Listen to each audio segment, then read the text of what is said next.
Live from New Delhi, you're watching DD India Live, India's voice to the world. I'm Ramesh Ramachandran. Coming up in the next 30 minutes. India and the UK signed landmark trade deal called the Comprehensive Economic and Trade Agreement as their Prime Ministers endorse a new Vision 2035 document. Prime Minister Modi says there is no place for double standard on terrorism. Agencies of India and the UK to work together on extradition of economic offenders.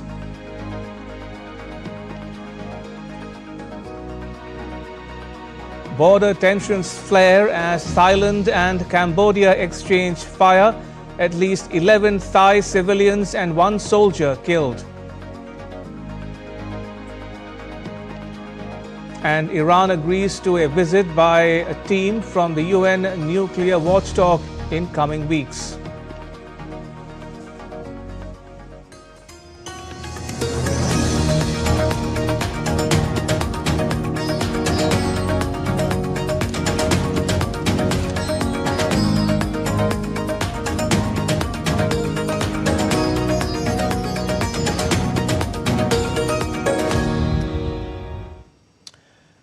Right, first up on this broadcast, my colleague Gautam Roy joins us from the UK for more on the Indian Prime Minister's visit to that country. Gautam, tell us more about the trade deal. When will its impact be felt and in which sectors?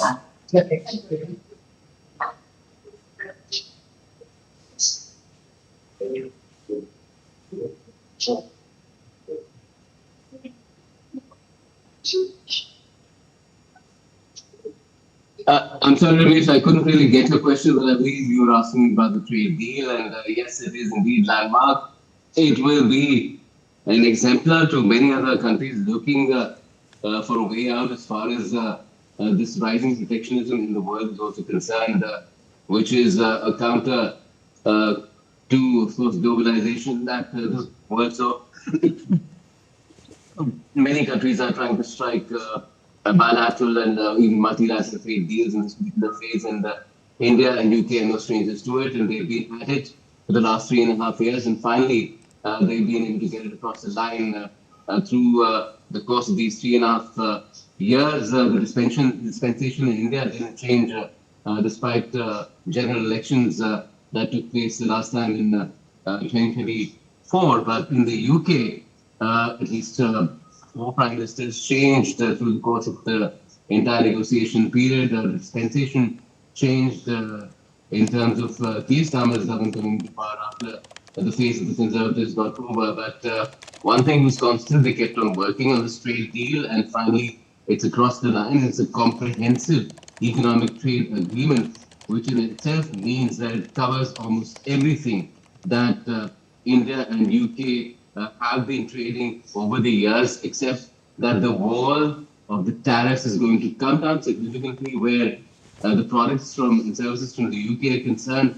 And in the case of India, in terms of value, whatever India exports, Indian businesses export to the UK, they're all going to go down to zero.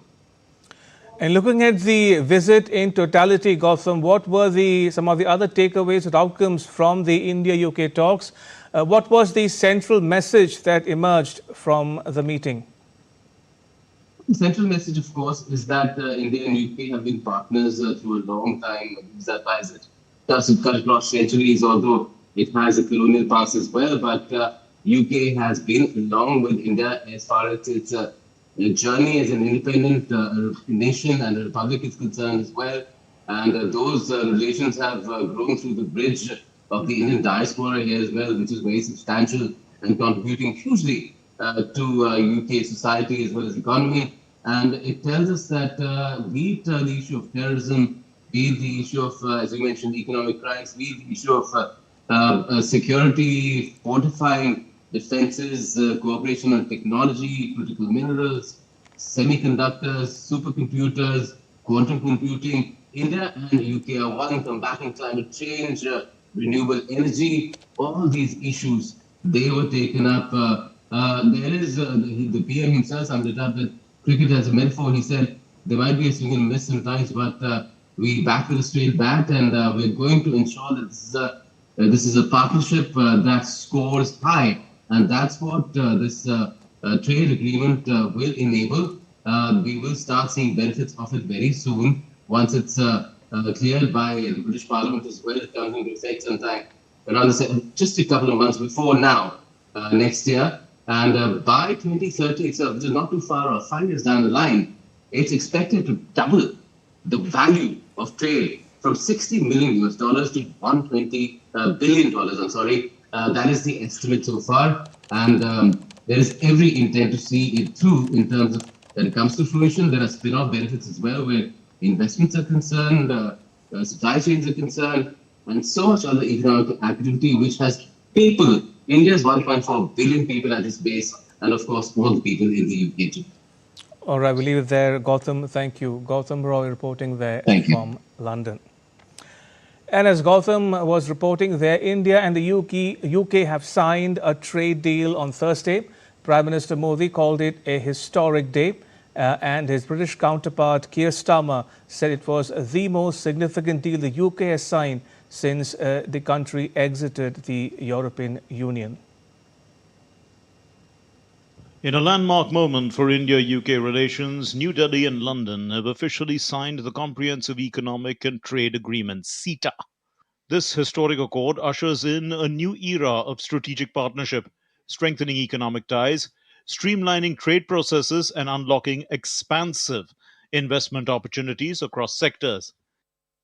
यह समझौता मात्र आर्थिक साझेदारी नहीं, बल्कि साझा समृद्धि की योजना है।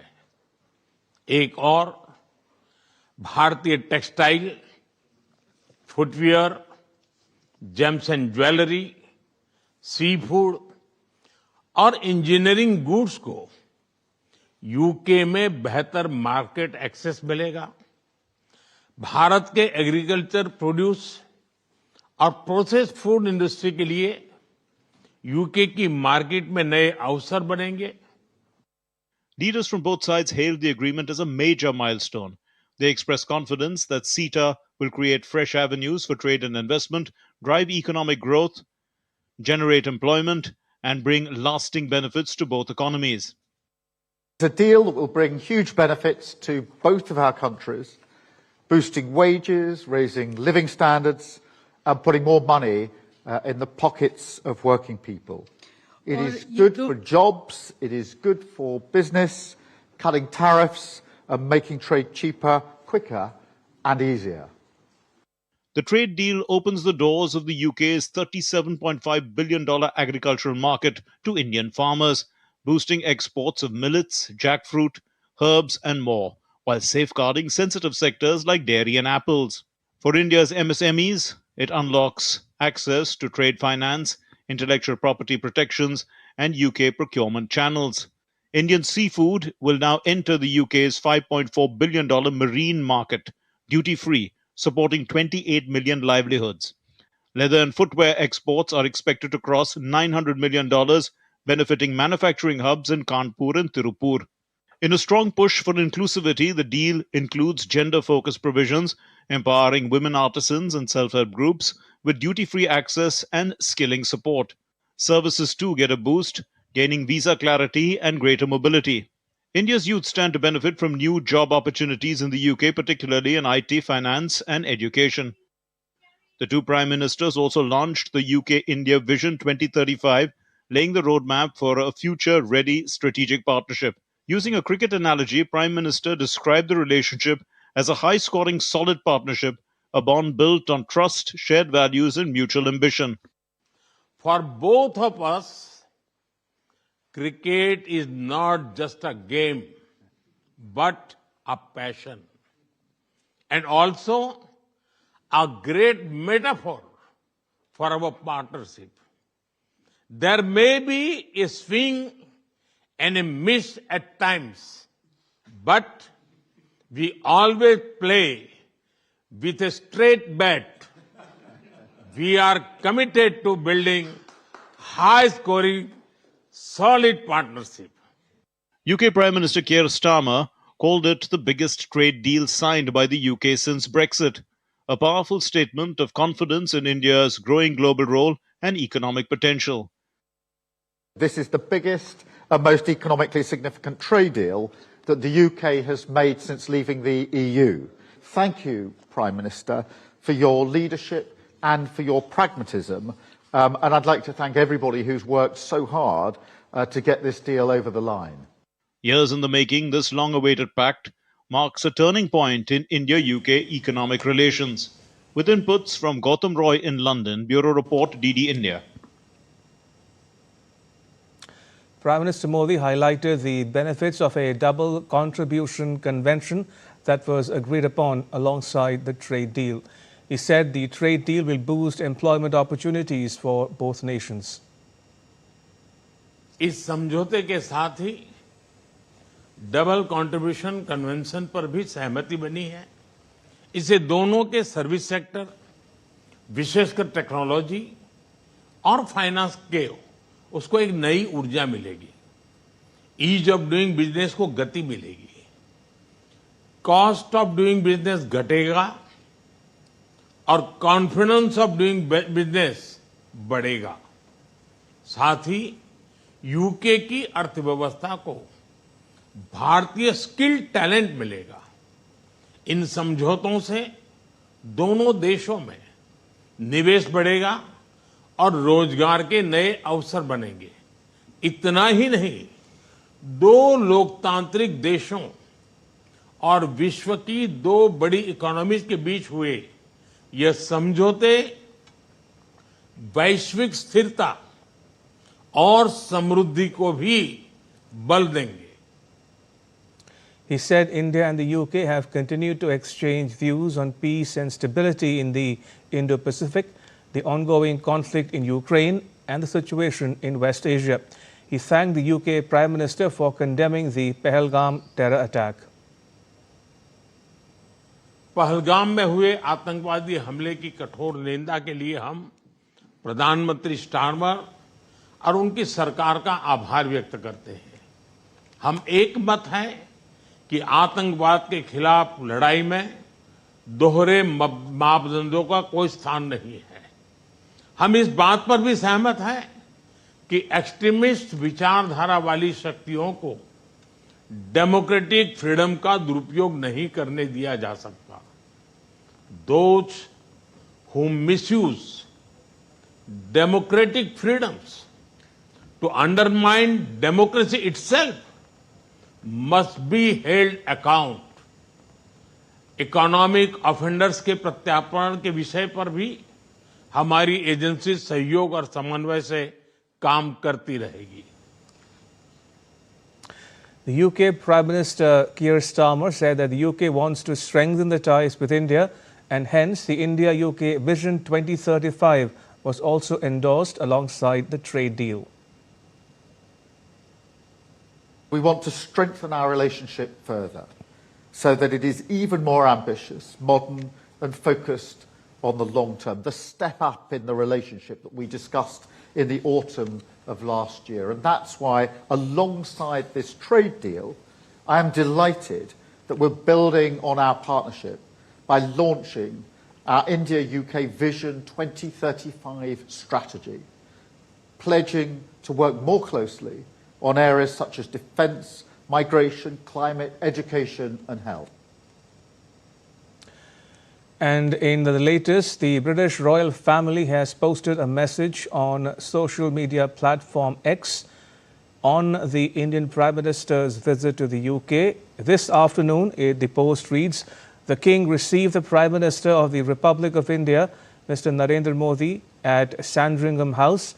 During their time together, His Majesty was given a tree to be planted this autumn, inspired by the environmental initiative launched by the Prime Minister called Ek Ped Maa Ke Naam, which encourages people to plant a tree in tribute to their mothers."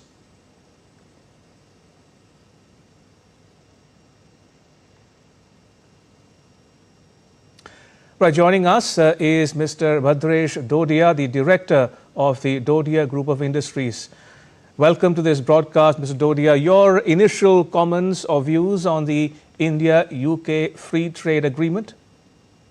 Historic day today. I am very honored to be part of Indian CEO delegation led by Prime Minister.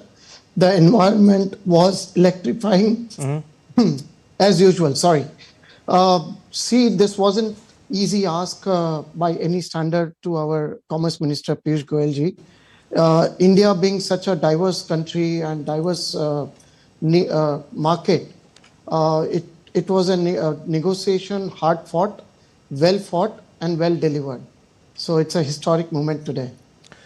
And talking about the trade deal itself, Mr. Dodia, when will most sectors feel or begin to feel its impact in India or even in the UK?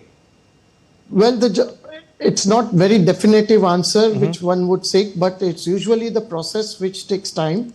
We anticipate anything which goes live immediately from next month till the next financial year, it should be fully implemented.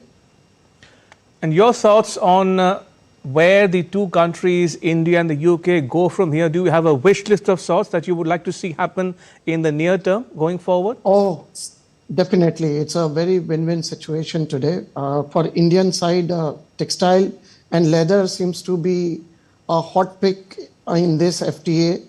Today in textile, if you see, we have only less than 10% market share when it comes to total import of textile and clothing into UK. So this gives us a new market, new opportunity to explore, and this is low-hanging fruit which India will try to grab. And finally, before we let you go, Mr. Dodia, people-to-people ties, we are told, is one of the central pillars of the India-UK bilateral ties. In that context, how do you view the contribution of the Indian diaspora in particular in fostering growth, economic and trade ties between the two countries? Well, India was very well part of UK when it comes to the diaspora. We have a massive, huge influential diaspora in UK politics today. And this has certainly paved a way forward for this trade deal. Going forward, we anticipate, we see UK being an extended part of India or vice versa when it comes to the exchange of ideas, patents, and market share. Mr. Dodia, thank you so much for joining us and sharing your thoughts with our viewers at home and abroad. Thank you for your time. Much appreciated. Thank you. Right, in other news, Foreign Secretary Vikram Misri has said that India continues to raise its concerns with the UK on matters related to economic offenders and extremism. He said New Delhi expects legal issues to be addressed quickly. On terrorism and on economic offenders, I've already mentioned that we've continued to bring our concerns to the attention of UK authorities. As far as economic offenders are concerned, we understand wherever there are legal processes to be entered or to be carried through, we expect that those legal processes will be taken to their conclusion in an expedited manner so that justice can be served. For their part, industry captains lauded the trade deal, which is expected to open business opportunities in both countries. Council of India celebrates this pivotal moment of India-UK trade relations, as today both the countries have signed the long-awaited free trade agreement. Thanks to the efforts of the Department of Commerce and hard work of negotiators under the visionary leadership of our Commerce and Industries Minister Shri Piyush Goyal ji. And out, I see that this agreement is a very, very important headshot in our exports. We are looking at doubling our exports in the next 5 years as a vision of our Honorable Industries Minister, and I think the India-UK FTA will bring a lot of value and will help augment our exports in the coming years. The Indo-UK FTA is indeed very, very welcome, and we believe at IMA that it will foster a lot of collaboration across clean energy, advanced manufacturing and digital infrastructure, and more importantly, technical standardization. Already, for the electrical equipment sector, the trade last year stood at about 631 million pounds, right? And it's already it's registered a fairly robust growth of 38% over last year.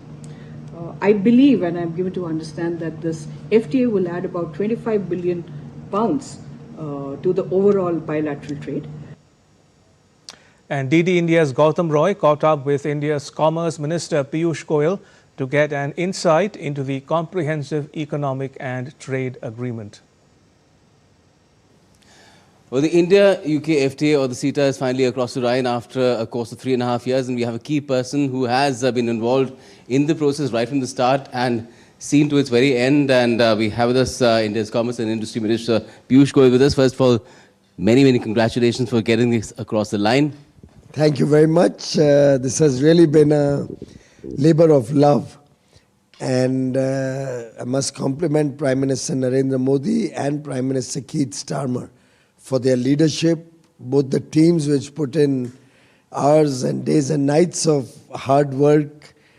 It's come to fruition at a very opportune time and opens up vast opportunities for businesses on both sides. How would you quantify the benefits? Because the UK has been very clear, 4.8 billion British pounds per annum, 0.1% of the GDP added every year, $6 billion in a spin-off as well, $6 billion of, again, pounds. So for India, what does it mean? Well, these are estimates, but for the Indian perspective, we are a highly cost-competitive, high-quality economy. Our production of labor-intensive products and textiles and food processing, our various agricultural products, our footwear and leather products, furniture, all of these have a huge market in the United Kingdom, which is the world's 6th largest GDP. And I can clearly see that India will have a comparative advantage. Products which are labor intensive will get huge traction in the United Kingdom because of the double convention, double contribution convention that we have approved. Now our workers, our talent which comes to UK to work, for the first 3 years will not be required to pay social security, which goes into the treasury, but they do not get any benefit out of it. They have to pay that in their Indian Provident Fund account, which will be their savings. So that will be a huge benefit for all those who come for temporary work in the United Kingdom. Apart from that, this will spur investments on both sides, because given the certainty and stability that a free trade agreement provides, it is quite obvious that manufacturers, MSMEs, our food processing industry, textile industry, all of them can now look for long-term contracts and long-term business potential. And does it also sufficiently, I would not say protect, because that's a different connotation, but safeguard the interests of our industries and farmers, particularly youth as well, and women in the rural areas? All the sensitive items like dairy or rice and sugar, all of them where there was any concern whatsoever have been kept out of the FTA. Both sides had agreed very early on that we will respect each other's mutual sensitivities. And I'm happy to report that not a single item which could be sensitive from our farmers' perspective, from our women's perspective, from our MSME's perspective, has been opened up. So it'll be a situation where India will only stand to gain with almost no sacrifice. And in terms of coming into effect, that will take some time, but it's also being said that it will double the levels of trade and take it into the zone of $120 billion by 2030. So you see that will come into fruition? I'm quite confident that this will give a boost both for trade in goods and services. And the $120 billion target of 2030 is eminently doable. The advantage of the free trade agreement, you're right, it may take a few months by the time they get the parliamentary approval, but it provides the certainty to businesses to start looking at India as a part of their supply chains, to start developing sources in India for supporting their requirements in UK. And the UK tariff structure was such that all labor-oriented goods had high duties. And that will now go away. So that gives us the comparative advantage, something that for years Indian industry has been looking for.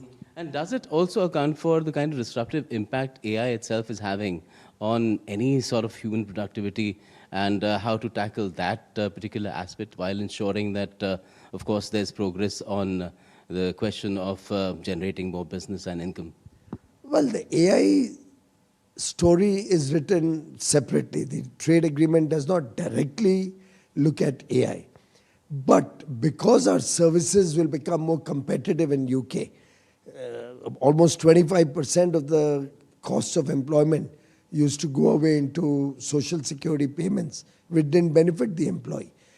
That saving will help Indian service providers become more competitive in UK and therefore open up newer and newer opportunities, even in the field of artificial intelligence or quantum computing. It will also bring down costs of doing business. And you're also involved in several other negotiations with, very weighty sort of trade agreements with the US, with the EU and others. So do you think that this will send out a loud enough message to everyone who's trying to strike a deal with India that, look, we are looking very seriously to strike a very substantive deal if the other side is willing? India is very practical and pragmatic in its approach. All trade negotiations stand on their own legs, and different negotiations are going on across the world, east to west, right? Because somebody's talked about a 1st of August deadline. Well, every deal, every transaction, every opportunity will be seized in the interests of India, in the interests of Indian workers, Indian labor, Indian farmers. And I can assure you that given the huge potential that a 1.4 billion young population provides, given that we are the world's fastest growing large economy today, already in the top 5, will become the 3rd largest in the next 2 years. I think all countries around the world, advanced economies, developed economies, are looking for robust, win-win trade agreements, balanced trade agreements with India. Vedanta's chairperson Anil Agarwal has hailed the trade deal as a great achievement for India and the UK. He told DD India that the deal will boost economic activity and create more jobs. Signing FTA is a great achievement between Britain and India.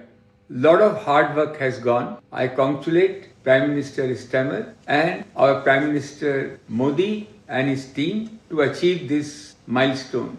It was not an easy job. Both countries has worked very hard. This will help both the country to increase the trade at least by $20 billion. Phenomenal job opportunity will come for both the countries. India has a huge potential for back office, data center, development. UK will be the best partner for them. And this FTA will help both the countries. Thank you. The Confederation of Indian Industry welcomed the trade deal as well. Bharti Enterprises' founder and co-chair of the India-UK CEO Forum, Sunil Bharti Mittal said, and I quote, "Indian industry across all sectors welcomes the India-UK FTA with great optimism. This agreement establishes a modern, forward-looking partnership that will stimulate innovation, ease market access, and foster investment. Businesses in India as well as the UK stand to gain tremendously as it lays the groundwork for scaling up bilateral cooperation across key growth sectors," unquote. For his part, CII Director General Chandrajit Banerjee in turn said, CII has been a long-standing advocate for a comprehensive and forward-looking India-UK free trade agreement. This FTA marks a defining moment in our bilateral relationship, reflecting a shared commitment to inclusive growth, economic resilience, and industrial transformation. It creates a strong foundation for deeper market access, regulatory cooperation, and next-generation partnerships between Indian and UK businesses. Still to come on DD India Live. Tokyo abuzz with vibrant colors and sounds of India.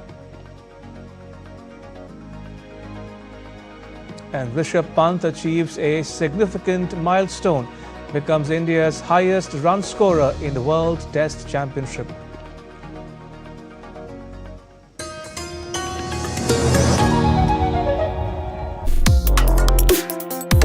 Complex issues, hidden agendas, twists and turns, strategic games. We think all dots are linked. We just need to connect them. Join me every week as I connect the dots to unravel hidden designs in statecraft, mysteries, and decode issues that matter to you. Watch Connecting the Dots with me at these times on DD India.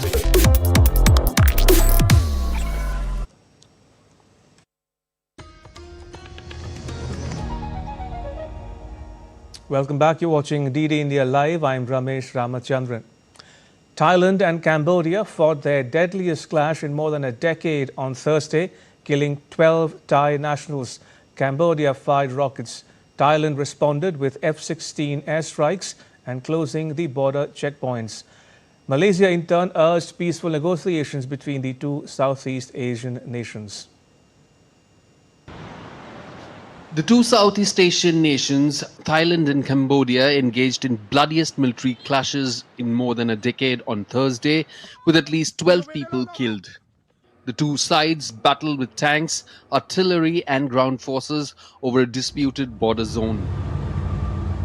The fighting marks a dramatic escalation in a long-running dispute over an area known as the Emerald Triangle, where the borders of both countries and Laos meet. In Thursday's clashes, Cambodia fired rockets and artillery shells into Thailand, and the Thai military scrambled F-16 jets to carry out airstrikes. Vowing to retaliate, Thai Foreign Ministry spokesperson Nikorndej Balankura said that Cambodia's attack targeted a military base and civilian areas. On the morning of 24th July 2025, heavy artillery was fired into the Thai military base and continued throughout the morning. The attacks also targeted Thai civilian areas, including a hospital, resulting in civilian casualties and fatalities. The Royal Thai government is prepared to intensify our self-defense measures if Cambodia persists in its armed aggression and violations upon Thailand's sovereignty in accordance with international law and principles. Thai authorities also announced the closure of all border points with Cambodia. Rear Admiral Surasant Kongsiris said that Thailand escalated the security measures along the border from level 2, which only restricts the crossing borders of the people and the period of time that they can cross, to level 4, which involves the complete closure of all border checkpoints along the Thai-Cambodian border. Since the situation has escalated, we felt obligated and compelled that the ad hoc center has to escalate the security measures along the border from level 2, which only restricts the crossing borders of the people and the time or the period of time that they can cross. Now we have escalated the measures to level 4, which involves the complete closure of all border checkpoints along the Thai-Cambodian border. The decades-old squabble flared into bloody clashes more than 15 years ago, and again in May, when a Cambodian soldier was killed in a firefight. Thailand's neighboring nation Malaysia has called on Thailand and Cambodia to stand down following deadly border clashes. Malaysian Prime Minister Anwar Ibrahim urged the two Southeast Asian neighbors to enter into negotiation. The conflict blazed up on Thursday, with Cambodia firing rockets and artillery shells into Thailand and Thai military scrambling F-16 jets to carry out airstrikes. Bureau Report, DD India. Iran is ready to resume nuclear negotiations with the US, provided key principles are upheld, its Deputy Foreign Minister Qasem Gharibabadi announced on Thursday. The statement comes ahead of a pivotal meeting with European powers in Turkey's Istanbul, scheduled for Friday. The Iranian diplomat said the talks could resume as long as Tehran's rights under the Nuclear Non-Proliferation Treaty are recognized. Washington, D.C. builds trust with Tehran and guarantees that negotiations will not lead to renewed military action against Iran. The announcement follows a tense period marked by U.S. and Israeli airstrikes on Iranian nuclear facilities, which disrupted inspections and heightened regional tensions. In a statement delivered during a UN Security Council quarterly open debate on the situation in West Asia, India said that a ceasefire must be put in place and all remaining hostages must be released. India's permanent representative to the UN, Parvataneni Harish, said that dialogue and diplomacy remain the only viable paths to achieving these objectives. He said intermittent pauses in hostilities are not enough to address the scale of humanitarian challenges confronting the region's people. Today's meeting takes place against the backdrop of a persisting humanitarian crisis in Gaza. Intermittent pauses in hostilities are not enough to address the scale of humanitarian challenges confronting the people who grapple daily with acute shortages of food and fuel, inadequate medical services, and lack of access to education. The way ahead is clear, and India has been consistent in this regard. The ongoing human suffering must not be allowed to continue. Humanitarian assistance needs to be facilitated in a safe, sustained, and timely manner. There is no substitute to peace. A ceasefire must be put in place. All hostages must be released. Dialogue and diplomacy remain the only viable paths to achieving these objectives. There are no other fixes or solutions. In conclusion, India underscores its readiness to contribute to efforts that are aimed at shaping a political horizon that restores hope for the Palestinians and achieving sustained peace in the Middle East. India is making waves in deep-sea exploration with a flagship initiative. This ambitious program aims to unlock the ocean's vast resources and position India as a global leader in marine science. Launched in 2021 by the Ministry of Earth Sciences, the Samudrayan project is India's exciting plan to explore the deep ocean. With a budget of over 4,000 crore until 2026, around 225 crore have already been used to make big discoveries. The star of the project is Matsya 6000, a special submarine that will take people 6,000 meters below the sea. There's also a robot called the Ocean Mineral Explorer, or OME 6000, which dives deep to map the ocean floor. In December 2022, the OME 6000 explored a huge area in the central Indian Ocean, going as deep as 5,271 meters. Using high-tech cameras, it took pictures of a smaller area to find valuable minerals called manganese nodules and amazing sea creatures. This project is helping India learn how to use ocean resources wisely. Working with experts from India and Norway, the mission is putting India on the map as a leader in ocean exploration.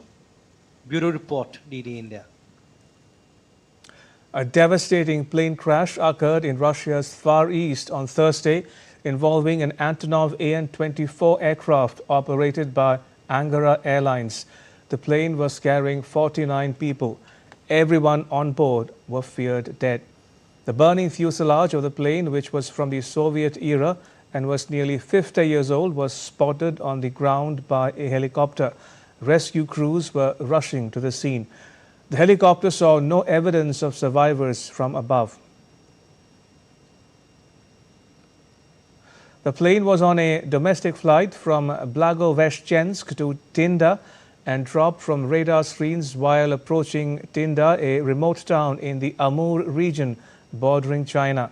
Authorities have launched an investigation into the crash. China's President Xi Jinping called for deeper trust between China and the European Union in a turbulent world as top EU leaders met in Beijing for a high-stakes summit on Thursday. Despite the ceremonial tone meant to commemorate the 50th anniversary of their diplomatic relations, the meeting underscored growing tensions between the bloc and Beijing. EU officials raised concerns over China's trade practices, citing fears that an influx of cheap, subsidized goods could flood European markets and hurt local industry. Europe has always believed in the power of free trade to drive prosperity, and that competition has to be fair. We know that our trade relationship today needs more balance. Rebalancing is a necessity, and it is also in the interest of a stronger relationship between us.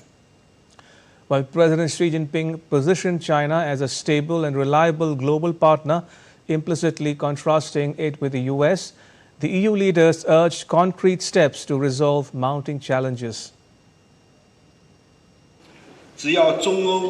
As long as we both firmly practice multilateralism, the trend towards a multipolar world will continue to strengthen. I am fully confident about this.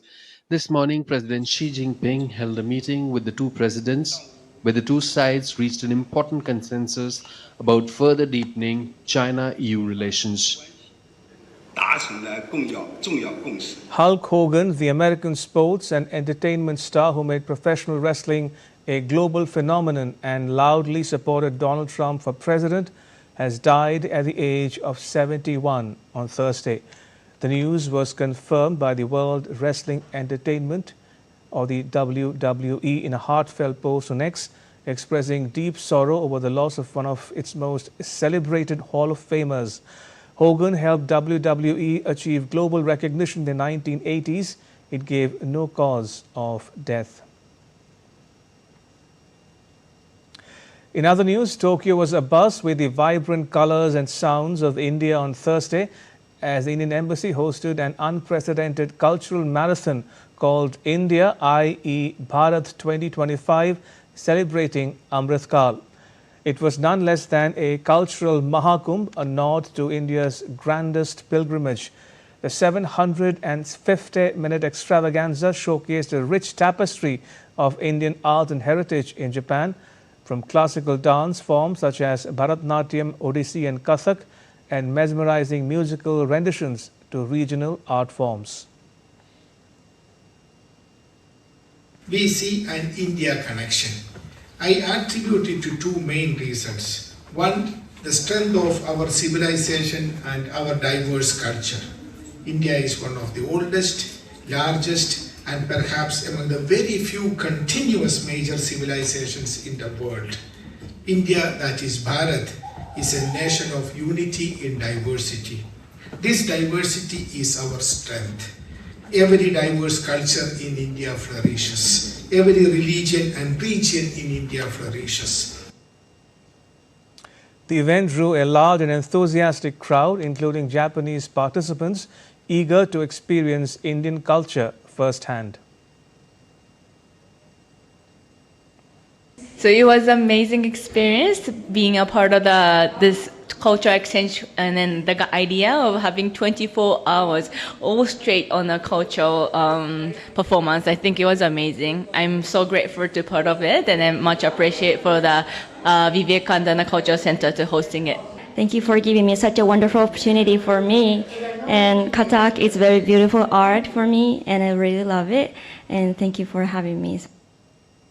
The United Nations' highest court on Wednesday said that countries must address the urgent and existential threat of climate change by cooperating to curb emissions, as it delivered an opinion set to determine future environmental litigation. The International Court of Justice said failure by countries to meet their climate obligations could, in specific cases, lead other states affected by climate change to litigate. In the current context, because of the seriousness of the threat posed by climate change, the standard of due diligence to be applied in preparing NDCs is stringent. This means that each party has to do its utmost to ensure that the NDCs it puts forward represent its highest possible ambition in order to realize the objectives of the agreement. The opinion by the ICJ, also known as the World Court was immediately welcomed by environmental groups. Legal experts said it was a victory for small island and low-lying states that had asked the court to clarify states' responsibilities. Vanuatu's climate change minister Ralph Regenvanu said the opinion marked a milestone for climate action. So today it's been a landmark milestone for climate action, the discourse on climate change, and it's very important course correction in this critically important time. For the first time in history, the ICJ has spoken directly about the biggest threat facing humanity, which is climate change. And I want to note that the decision was unanimous. Today's ruling, I'm sure, will also inspire new cases where victims around the world in a legal sense realize that they can claim their rights and seek accountability. In a significant development, a former Chief Justice of Bangladesh, ABM Khairul Haq, was arrested on Thursday by the Detective Branch of Dhaka Police. Joint Police Commissioner Mohammad Nasirul Islam confirmed the arrest to media, but refrained from disclosing the reason behind the detention or any specifics of the ongoing investigation.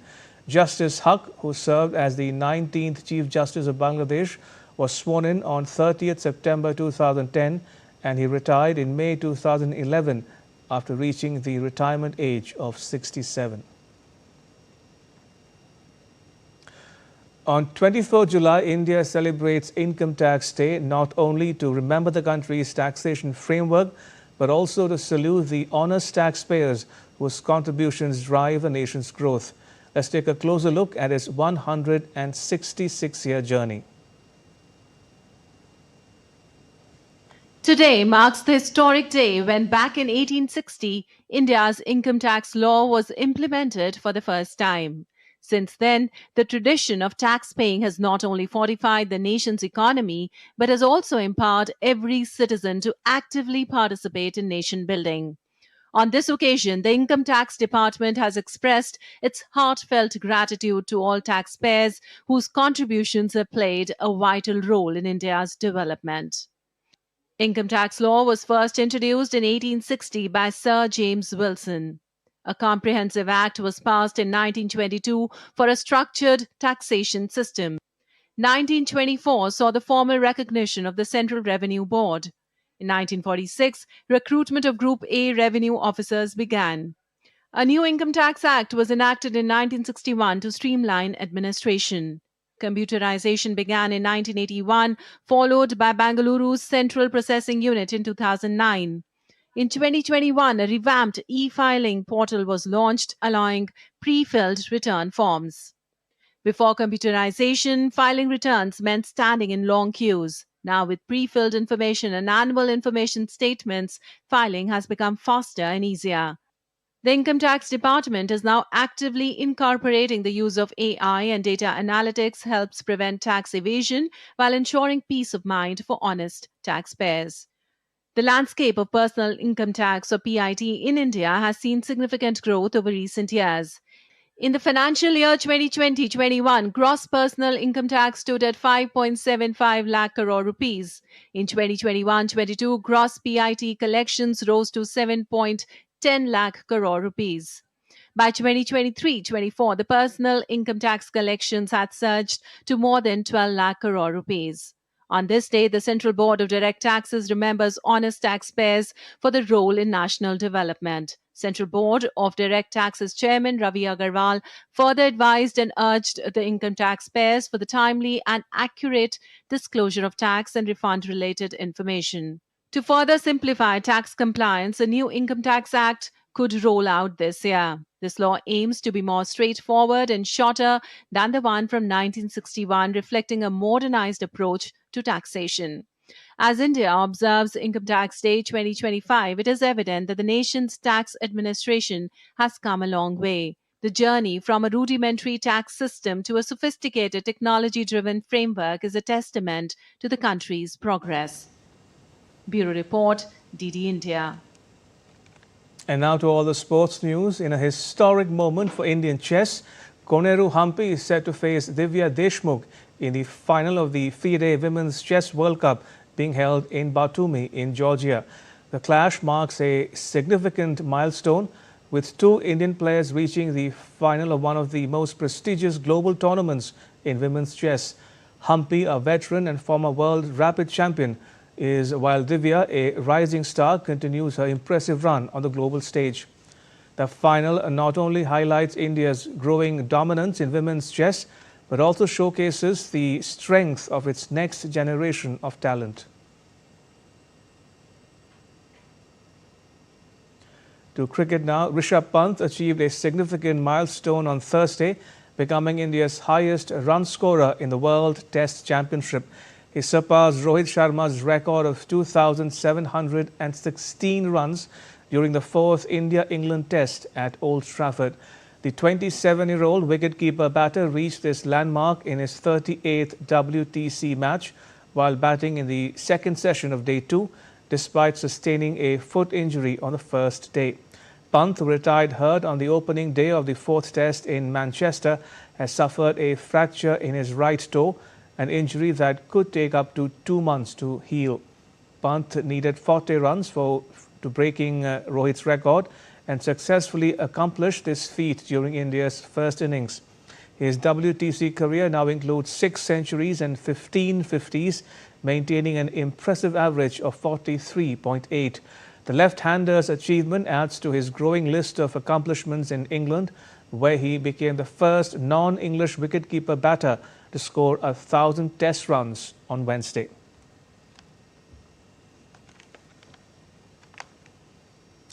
And veteran India pacer Ishant Sharma says Pant's absence could seriously dent the balance of India's team. He spoke exclusively to DD India's Abhishek Mahajan on what this could mean for India's chances in England. India cricketer Ishant Sharma is with us. Ishant, why pickleball and are you excited to be part of pickleball initiative? Yes, it's an good sport actually. Upcoming sport. Legacy and M3M Foundation has started a nice venture together to have this sport in India, and they are opening up very few courts in India, especially in Delhi NCR. So I think it's a great initiative to start off there. Ishant, Rishabh Pant has been ruled out for 6 weeks. Big setback for India because other players are also not part of this test match because they are injured. That part and parcel of the game. He didn't get injured while playing. It's an impact injury. So that shows that he is fit.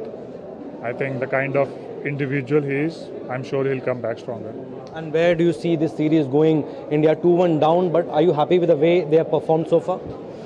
See, I just watched a little bit of this series. I haven't regularly following the series, so I don't really know what's been happening.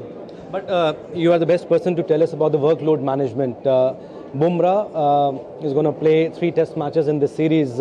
Very important to manage the workload for any fast bowler? I think Bumrah is the best judge. I think you and me or anyone who's sitting and talking, it's pretty easy for us to talk about Bumrah. I think if you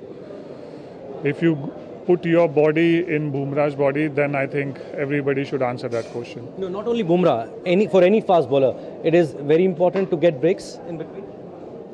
Yes, if your body is not aligned, that's why he's saying that he needs break. Otherwise, no fast bowler wanted to take a break on a test match. Test match is something every cricketer wants to play. And a word on Anshul Kamboj. It's a big opportunity for him that he has got a game, and that too in England. Yes, I'm sure that he'll do well because he has a terrific record in first-class cricket. Everybody thinks that in taking wickets in first class is pretty easy, but it's not. If you have a good first-class record. Right, let's get you the latest on the Prime Minister's visit to the UK. These are the latest visuals of him departing the UK for the next leg of his 2-nation tour that will take him to Maldives.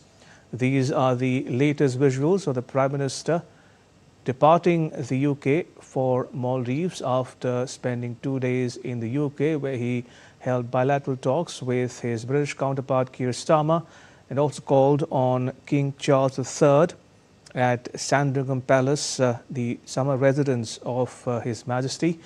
India and the UK have signed a free trade agreement, which is been described as a milestone in the India-UK bilateral partnership. If you're just joining us, we're getting to you the latest visuals of Prime Minister Modi departing the UK after spending 2 days in the country. This was his 4th visit to that country, and now he is departing for Maldives, where he will spend the next 2 days as the chief guest of Maldives' National Day.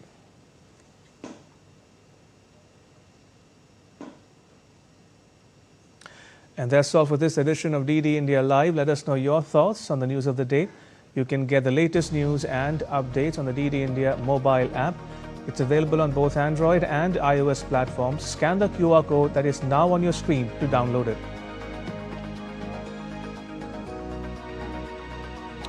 And we'll be back with more news as it breaks here on DD India. I'm Ramesh Ramachandran from all of us here in New Delhi.